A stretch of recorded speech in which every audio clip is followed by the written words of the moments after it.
Morgan in New York. You're up. Hello, hello. Yeah, thank you, Scott. Thank you, Alex, for joining us today. Really appreciate your time. Fabulously informative. I've had to pivot to about 7 different questions because you proactively and preemptively answered them as we've gone.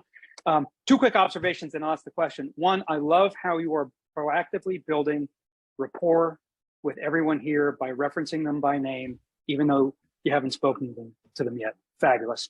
And 2, if we had time, I'd ask you to tell me about that RBG pillow behind you, but because that's also fabulous. But my question is really about going beyond adversarial negotiation and going into bad faith negotiation.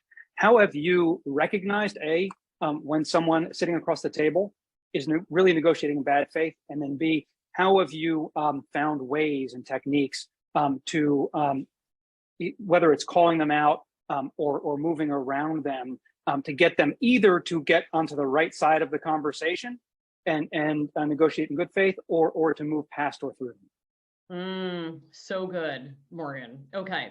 So the first technique I try, and this is if I need the person, okay? Let's just distinguish. Sometimes this might be a one-off and I don't have to see this person again. And then if it's really bad faith, I just won't deal with them. Like I've had attorneys in mediation who were translating for their clients and I spoke the underlying language and I could tell that they were conveying the opposite of what their client said. And I would call them out right then in the client's native language and tell them the mediation was over unless they got their shit together, right? So sometimes, depending on the relationship, I can just call it and say, I can't work with this. If you can pivot, then we can continue, right? So sometimes you can do that.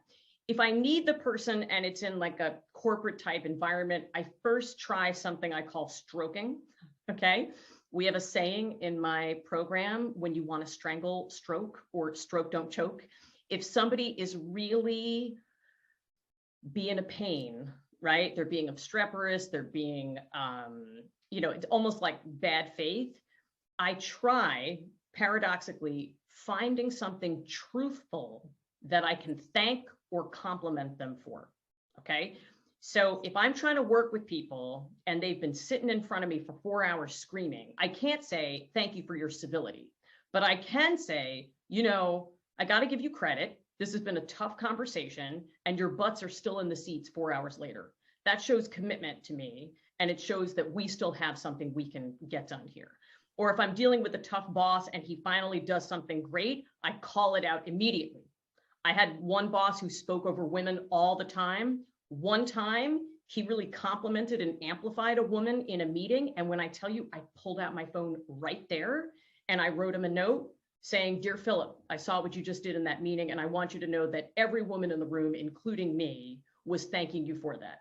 It's behavior training, Morgan. When people sometimes are stroked, right? They're insecure. They're what I call a stroking opportunity. And when you stroke, they will relax a bit, settle into themselves and behave better. Okay. But if they're really, really bad faith, then I use a technique from the parenting book, 1, 2, 3 Magic, right? Somebody calls me something I don't like, that's your first time calling me sweetheart. Just so you know, I don't prefer that. That's your second time, Bob, calling me sweetheart. If we do that again, right, I'm not going to be able to help you today. Third time, let's take a break. When you're ready to resume calling me by my name, we can resume, right? That type of thing. So those are my techniques for challenging people. Love it, love it, love it. Fabulous. I could talk to you all day and share stories. Thank you so much. Thank you. Stroke, don't choke. That sounds like a post. I love it.